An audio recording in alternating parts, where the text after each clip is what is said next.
come join us for a rendezvous in Aberloin. The Smith Circle, a conference on Clark Ashton Smith, will be held on January 10th, 2026, the Saturday before Smith's 133rd birthday. It will be in his hometown of Auburn, California, at the historic Carnegie Library that Smith used himself and was the setting for a scene in his Devotee of Evil story. There will be 5 discussion panels with a variety of leading Smithian scholars, authors, and artists. There will also be an exhibit of Smith's art, a self-guided tour of key places from his life, and vendors of a Smithian nature. Tickets and more information can be found at thesmithcircle.net. Thanks, and hope to see you there. The Gorgon, written by Clark Ashton Smith, narrated by Lucuscu.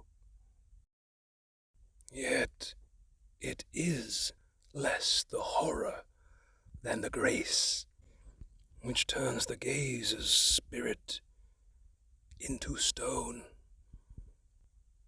Shelley. I have no reason to expect that anyone will believe my story. If it were another's tale, probably I should not feel inclined to give it credence myself. I tell it herewith, hoping that the mere act of narration, the mere shaping of this macabre daymare adventure into words, will in some slight measure serve to relieve my mind of its execrable burden. There have been times when only a hair's breadth has intervened betwixt myself and the seething, devil-ridden world of madness. For the hideous knowledge, the horror-blackened memories which I have carried so long, were never meant to be borne by the human intellect. A singular confession, no doubt, for one who has always been a connoisseur of horrors. The deadly, the malign, and baleful things that lurk in the labyrinth of existence have held for me a fascination no less potent than unholy. I have sought them out and looked upon them as one who sees the fatal eyes of the basilisk in a mirror, or as a savant who handles corrosive poisons in a laboratory with mask and gloves. Never did they have for me the least hint of personal menace, since I viewed them with the most impersonable detachment. I have investigated many clues of the spectral, the ghastly, the bizarre, and many mazes of terror from which others would have recoiled with caution or trepidation. But now I could wish that there were one lure which I had not followed, one labyrinth which my curiosity had not explored. More incredible than all else, perhaps, is the very fact that the thing occurred in 20th century London. The sheer anachronism and fabulosity of the happening has made me doubt the verities of time and space, and ever since then I have been as one adrift on the starless seas of confusion, or roaming through unmapped dimensions.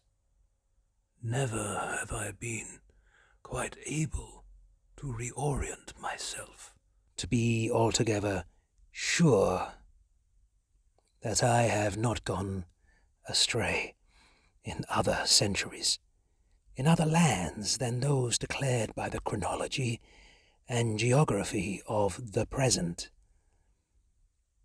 I have continual need of modern crowds, of glaring lights, of laughter and clangor and tumult to reassure me, and always I am afraid that such things are only an insubstantial barrier, that behind them lies the realm of ancient horror and immemorial malignity, of which I have had this one abominable glimpse.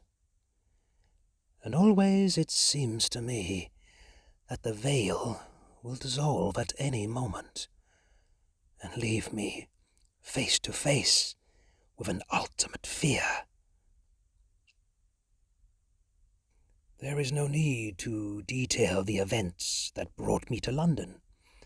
It should be enough to say that I had endured a great grief, the death of the only woman whom I had loved.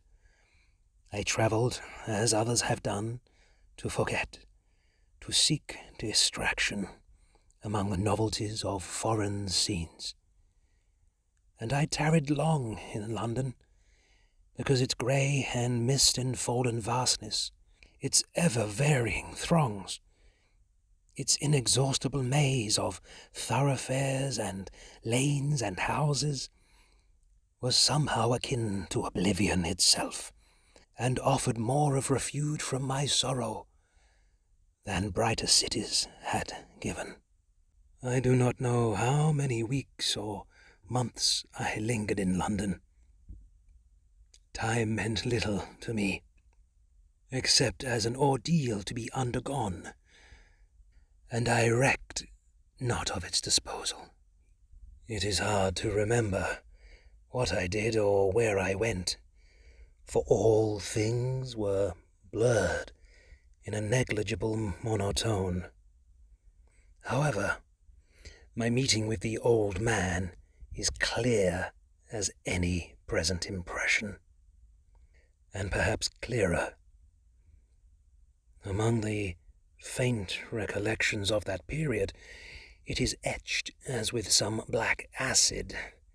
I cannot recall the name of the street on which I saw him, but it was far from the Strand, and was full of a late afternoon crowd, beneath a heaven of high fog, through which the sun had not penetrated for days or weeks. I was strolling idly along, amid hurrying faces and figures that meant no more to me than featureless heavens or the uniform shops.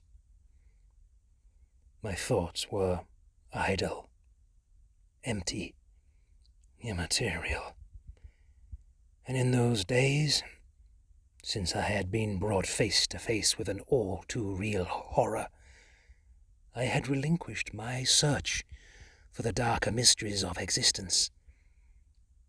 I was without forewarning, without anticipation of anything but the daily drabness of the London streets and people.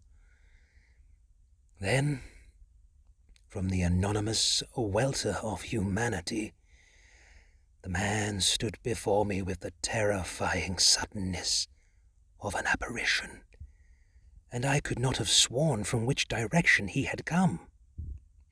He was not unusual in frame or stature, apart from the erectness with which he carried himself, notwithstanding his extreme and manifest age.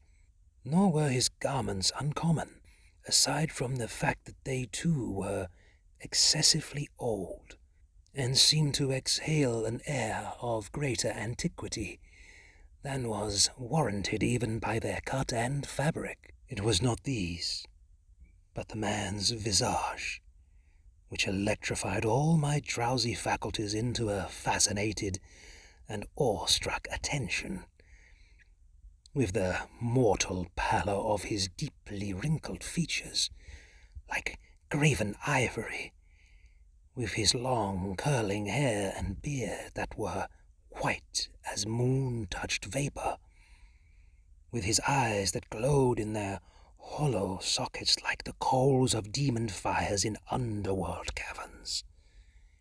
He would have made a living model for Charon, the boatman who ferries the dead to Hades across the silence of the Styx. He seemed to have stepped from an age and land of classic mythology into the teeming turmoil of that London street, and the strange impression which he made upon me was in no wise modified by his habiliments. I paid so little attention to these that I could not remember their details afterward, though I think that their predominant colour was a black that began to assume the green of time, and suggested the plumage of some sinister bird. My astonishment at the appearance of this singular old man was increased when I saw that no one else in the throng seemed to notice anything unusual or peculiar about him. But all were hastening on their way with no more, at most, than the off-hand scrutiny which one would give to some aged beggar. As for me, I had paused in my strolling, petrified with an instant fascination, an immediate terror which I could not analyze or define. The old man, too, had paused, and I saw that we were both a little withdrawn from the current of the crowd, which passed so obviously, intent on its own fears and allurements. Evidently realizing that he had caught my attention, and perceiving the effect which he had upon me, the old man stepped nearer, smiling with a hint of some horrible malevolence, some nameless antique evil.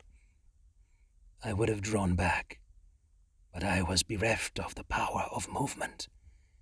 Standing at my very side, and searching me with the gaze of his coal-like orbs, he said to me in a low tone, which could not have been overheard by any of the passers-by,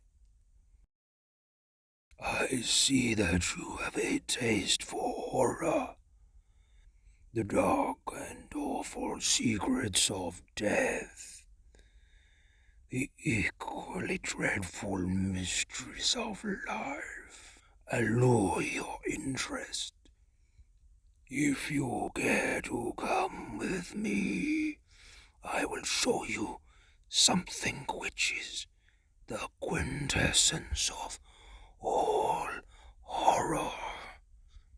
You shall gaze on the head of Medusa with its serpent locks, that very head which was severed by the sword of Perseus." I was startled beyond measure by the strange words, uttered in accents which seemed to be heard by the mind rather than the ear. Somehow, unbelievable as this will seem, I have never been quite sure in what language he spoke. It may have been English, or it may have been Greek, which I know perfectly. The words penetrated my understanding, without leaving any definite sense of their actual sound or linguistic nature. And of the voice itself, I know only that it was such as might issue from the very lips of Charon. It was guttural, deep, malign, with an echo of profound gulfs and sunless grottos. Of course, my reason strove to dismiss the unaccountable feelings and ideas that had surged upon me. I told myself that it was all imagination, that the man was probably some queer sort of madman, or else was a mere trickster, or a showman who took this method of drumming up custom. But his aspect and his words were of necromantic strangeness. They seemed to promise in a superlative degree the weirdness and bizarrerie which I had sought in former time, and of which, so far, I had found little hint in London. So I answered him quite seriously. "Indeed, I should like to see the head of Medusa. but I always understood that it was quite fatal to gaze upon her, that those who beheld her were turned immediately into stone. "That can be avoided," returned my interlocutor. "I will furnish you with a mirror, and if you are truly careful and succeed in restraining your curiosity, you can see even as Perseus did. But you will have to be very circumspect. And she is really so fascinating that few have been able to refrain from looking at her directly. Yes, you must be very cautious. He. His laughter was more horrible even than his smile, and even as he laughed he began to pluck my sleeve with a knotted hand that was wholly in keeping with his face, and which might have gripped through untold ages the dark oars of the Stygian barge. "Come with me. It is not far," he said, "and you shall never have a second opportunity. I am the owner of the head, and I do not show it to many.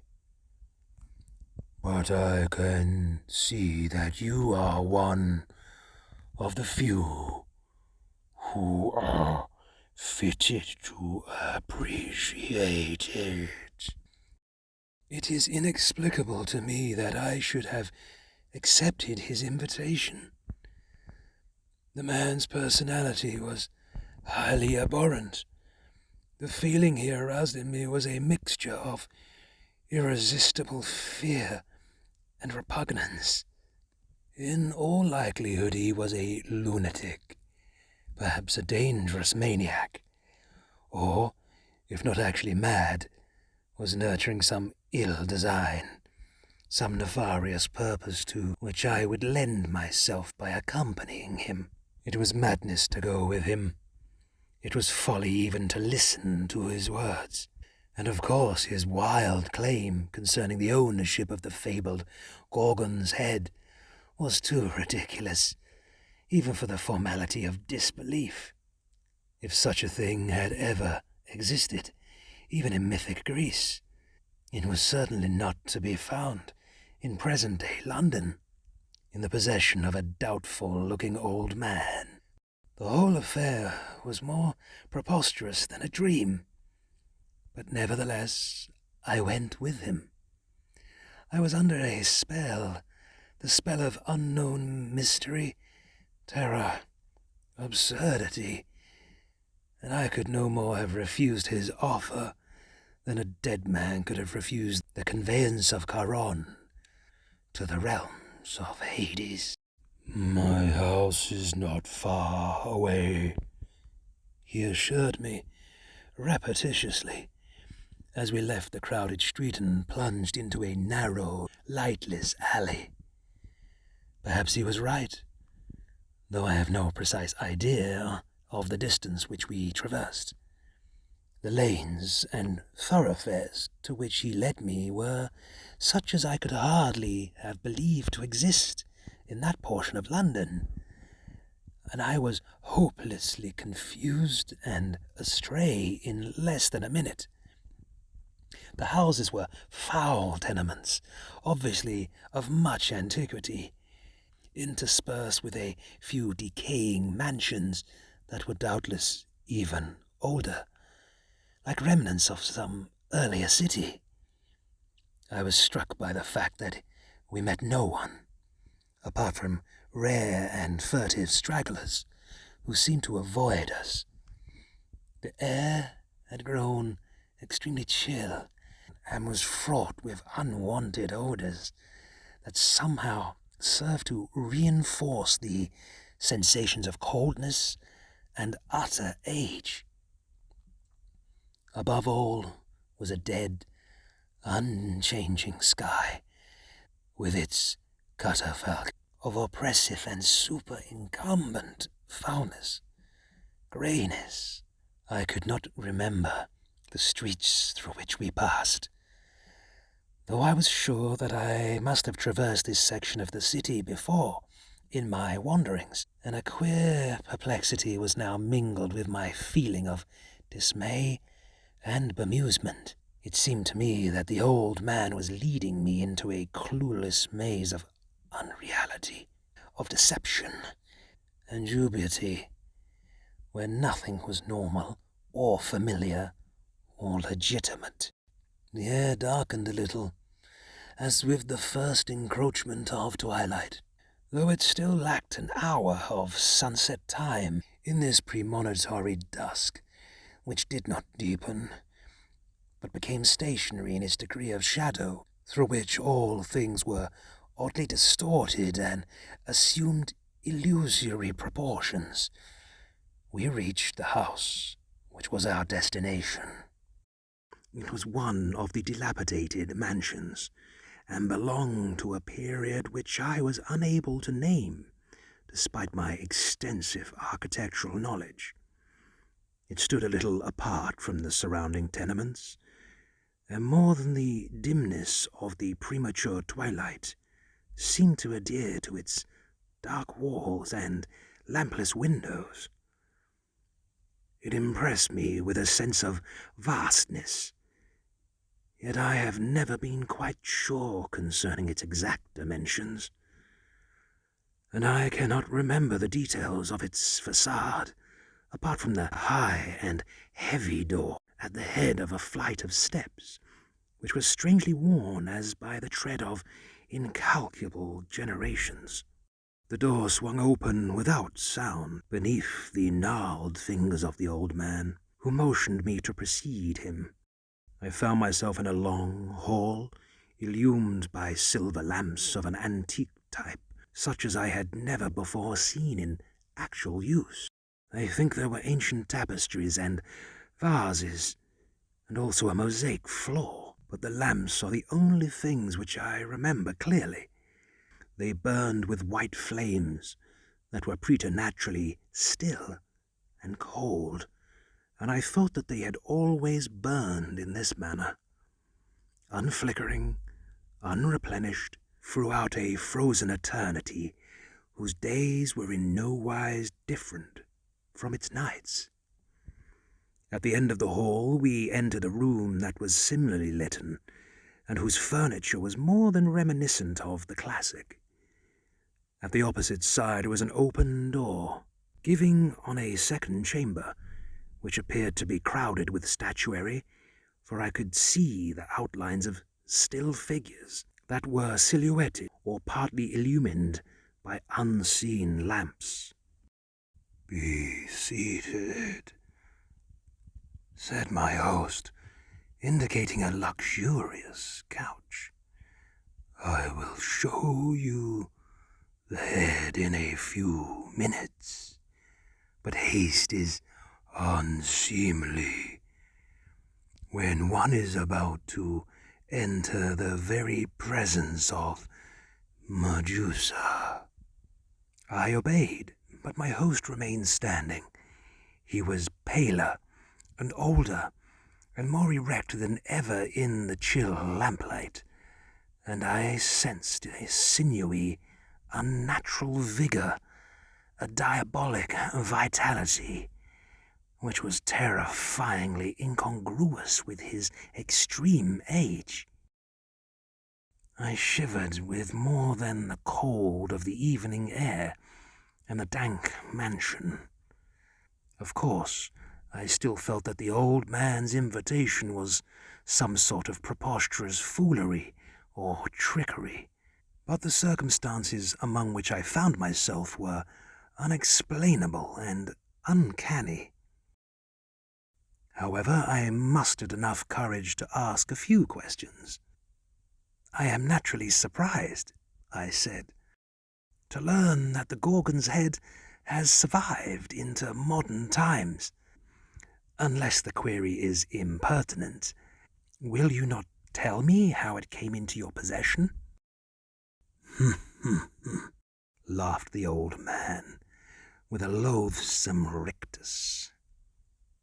"That is easily answered. I won the head from Perseus at a game of dice when he was in his dotage." "But how is that possible?" I countered. "Perseus lived several thousand years ago." "Yes, according to your notation. But time is not altogether the simple matter which you believe it to be. There are shortcuts between the ages. There are deviations and overlappings among the epochs, of which you have no idea. Also, I can see that you are surprised to learn that the head is in London. But London, after all, is only a name, and there are shiftings, abbreviations, and interchanges of space, as well as time." I was amazed by his reasoning, but was forced to admit internally that it did not lack a certain logic. "I see your point," I conceded. "And now, of course, you will show me the Gorgon's head?" "In a moment. But I must warn you again to be supremely careful. And also you must be prepared for its exceeding and overwhelming beauty, no less than its horror. The danger lies, as you may well imagine, in the former quality." He left the room, and soon returned carrying in his hand a metal mirror of the same period as the lamps. The face was highly polished, with a reflecting surface well-nigh equal to that of glass. But the back and handle, with their strange carvings of Laocoon-like figures that writhed in nameless, frozen agony, were black with the tarnish of elder centuries. It might well have been the very mirror that was employed by Perseus. The old man placed it in my hands. "Come," he said, and turned to the open door through which I had seen the crowded statuary. "Keep your eyes on the mirror," he added, "and do not look beyond it. You will be in grave peril as soon as you enter this door." He preceded me, averting his face from the portal, and gazing back across his shoulder with watchful orbs of malignant fire. My own eyes intent on the mirror, I followed. The room was unexpectedly large, and was lit by many lamps that depended from chains of wrought silver. At first sight, when I had crossed the sill, I thought that it was entirely filled with stone statues, some of them standing erect in postures of a painful rigor, and others lying on the floor in agonized eternal contortions. Then, moving the mirror a little, I saw that there was a clear space through which one could walk, and a vaster, vacant space at the opposite end of the room. surrounding a sort of altar. I could not see the whole of this altar, because the old man was now in my line of mirrored vision, but the figures beside me, at which I now dared to peep, without the mirror's intermediation, were enough to absorb my interest for the moment. They were all life-size, and they all offered a most singular medley of historical periods, yet it would seem that all of them, by the sameness of their dark material, like a black marble, and the uniform realism and verisimilitude of their technique, might well have been sculptured by the same hand. There were boys and bearded men in the chitons of Greece.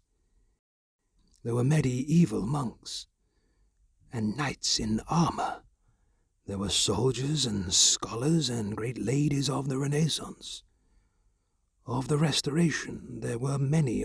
There were people of the 18th, 19th, the 20th centuries, and in every muscle, in every lineament of each, was stamped an incredible suffering, an unspeakable fear.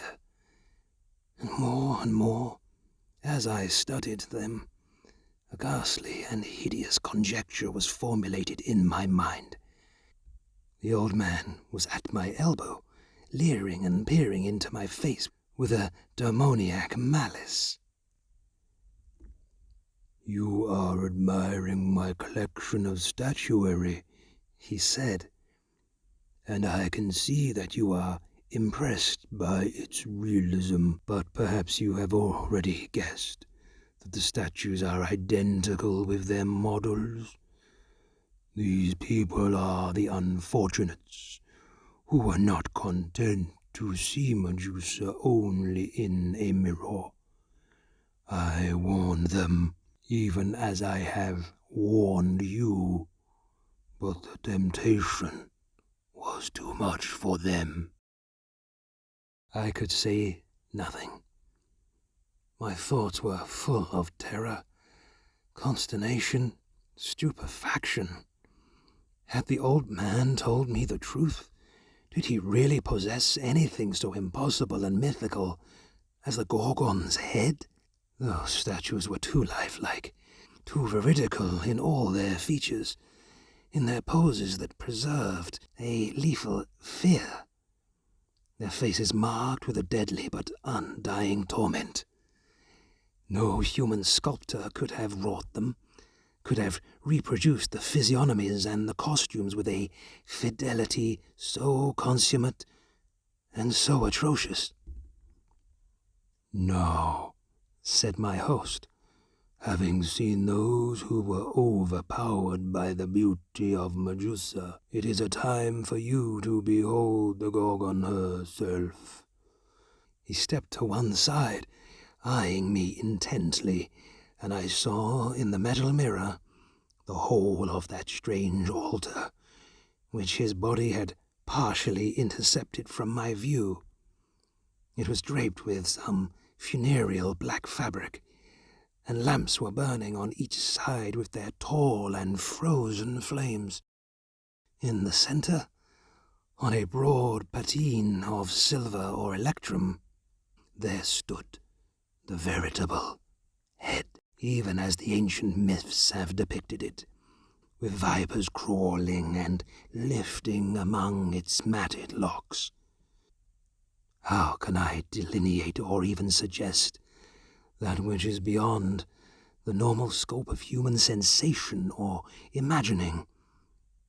I saw in the mirror a face of unspeakably radiant pallor, a dead face from which there poured the luminous, blinding glory of celestial corruption, of superhuman bale and suffering, with lidless, intolerable eyes, with lips that were parted in an agonizing smile.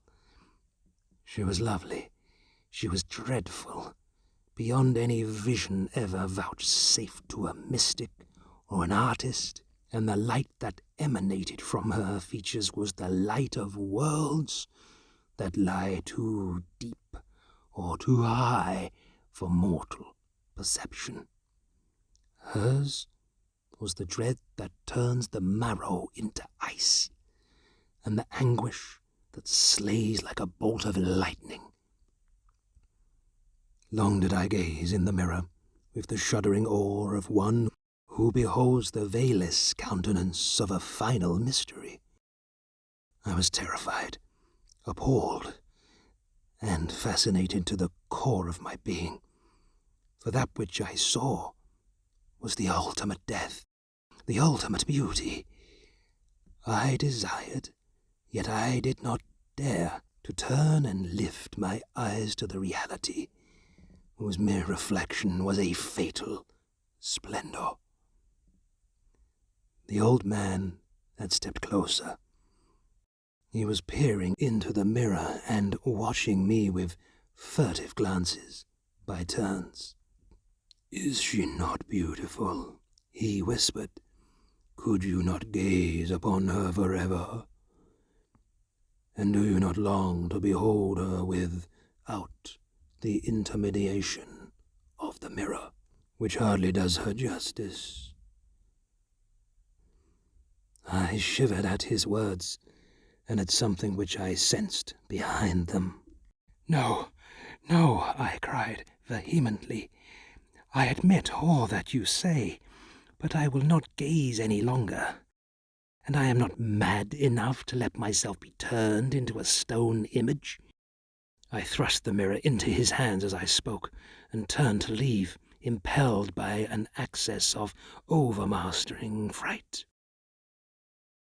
I feared the allurement of Medusa, and I loathed that evil ancient with a loathing that was beyond limit or utterance.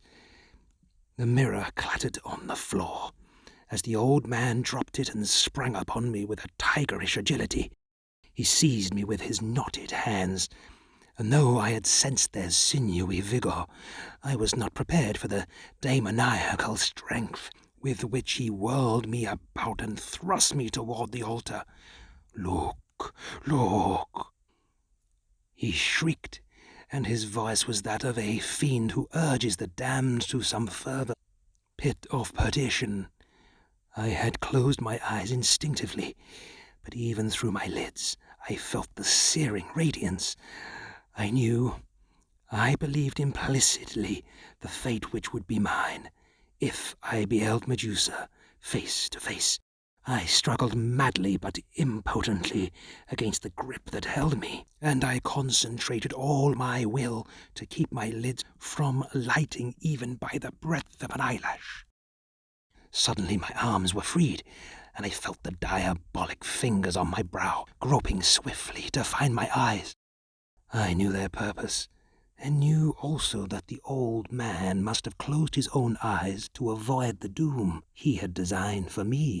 I broke away, I turned, I grappled with him, and we fought insanely, frantically, as he strove to swing me about with one arm and tore at my shut eyelids with his other hand.